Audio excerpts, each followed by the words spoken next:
Assalamualaikum warahmatullahi wabarakatuh. Perkenalkan, nama saya Muhammad Rizky Setiawan dengan NIM G70121-109 dari kelas I. Di sini saya akan menjelaskan tentang sel. Sel merupakan unit terkecil dari makhluk hidup. Mengapa demikian? Karena makhluk hidup tersusun atas sistem organ tersusun atas organ tersusun atas jaringan, dan jaringan tersusun atas kumpulan-kumpulan sel. Sel juga diartikan sebagai unit struktural dan fungsional penyusun makhluk hidup, yang artinya semua makhluk hidup terdiri dari sel. Karena itu, sel disebut unit struktural kehidupan. Sedangkan sel disebut sebagai unit fungsional kehidupan karena sel mampu menjalankan semua fungsi kehidupan seperti nutrisi, ekskresi, respirasi, dan lain sebagainya. Sejarah penemuan sel. Sejarah penemuan sel berawal dari sebuah penelitian seorang ilmuwan bernama Robert Hooke pada tahun 1665. Robert Hooke merupakan seorang ahli biologi berkebangsaan Belanda yang secara tidak sengaja mengamati sebuah sayatan gabus batang tanaman Quercus suber dengan menggunakan mikroskop rancangannya. Berdasarkan hasil pengamatannya itu, dia kemudian menemukan adanya banyak ruang kosong dengan dinding tebal sebagai pembatasnya. Ruang-ruang kosong yang ditemukan oleh Hooke ini kemudian ia beri nama dengan istilah selulae atau sel. Ada 3 komponen utama penyusun sel. Yang pertama itu membran plasma, yang kedua sitoplasma, dan yang ketiga organel-organel sel. Membran plasma merupakan lapisan terluar yang menyelubungi seluruh badan sel. Fungsinya adalah untuk melindungi bagian dalam sel dan membatasinya dengan lingkungan di luar sel. Membran plasma juga berfungsi sebagai tempat berlangsungnya transportasi zat. Di antaranya adalah proses difusi dan osmosis. Sitoplasma merupakan cairan kental seperti jeli yang mengisi rongga di dalam sel. Di dalam sitoplasma terkandung banyak air dengan persentase sebesar 80%. Fungsi dari sitoplasma adalah sebagai media suspensi bagi partikel-partikel kecil dan organel-organel sel. Sitoplasma juga berfungsi untuk menyalurkan dan melarutkan zat-zat makanan yang dibutuhkan organel-organel sel untuk melakukan aktivitas. Mitokondria adalah organel sel yang berbentuk bulat lonjong seperti obat pil.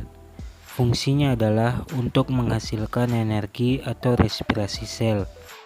Retikulum endoplasma merupakan jaringan yang tersusun dari membran yang berbentuk seperti jala.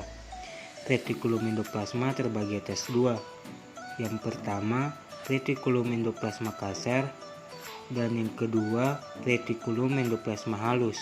Retikulum endoplasma halus berfungsi untuk mensintesis lemak dan kolesterol dan juga untuk menetralkan racun. Sedangkan retikulum endoplasma kasar berfungsi untuk menampung protein yang disintetis oleh ribosom. Nukleus merupakan inti dari sel. Di dalam nukleus banyak mengandung materi genetik berbentuk DNA. Fungsi dari nukleus adalah untuk mengontrol segala aktivitas sel berdasarkan informasi genetik yang dibawa oleh DNA. Plastida adalah organel yang terikat membran ganda yang terlibat dalam sintetis dan penyimpanan makanan.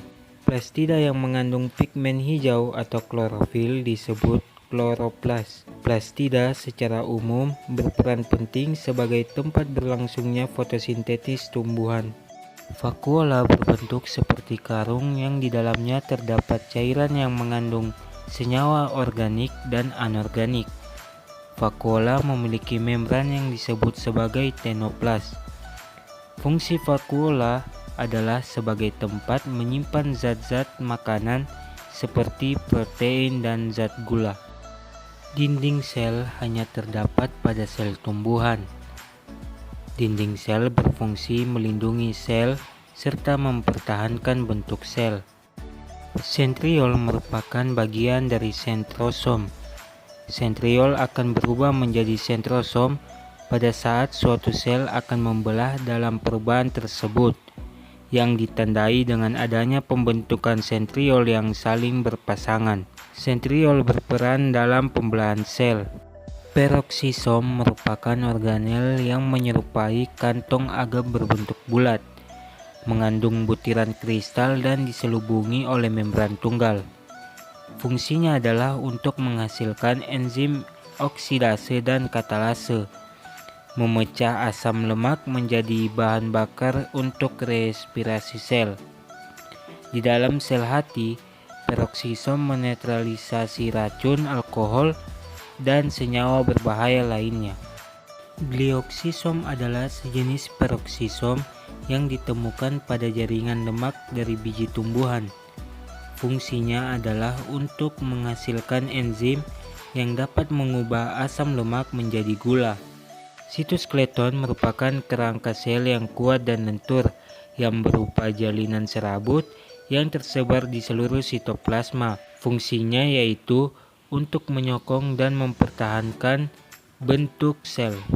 Lisosom merupakan struktur yang berbentuk agak bulat yang dibatasi membran tunggal.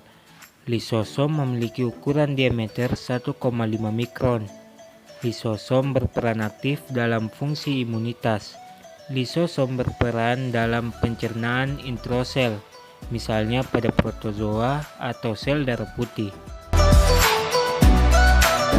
Sel eukariotik memiliki inti sel, sedangkan sel prokariotik tidak memiliki inti dan membran inti sel. Sel prokariotik menyimpan DNA-nya di dalam nukleoid dan mengambang bebas di dalam sel, sedangkan DNA sel eukariotik tersimpan secara rapi di dalam inti sel. Sekian materi mengenai sel dari saya. Lebih dan kurangnya mohon maaf.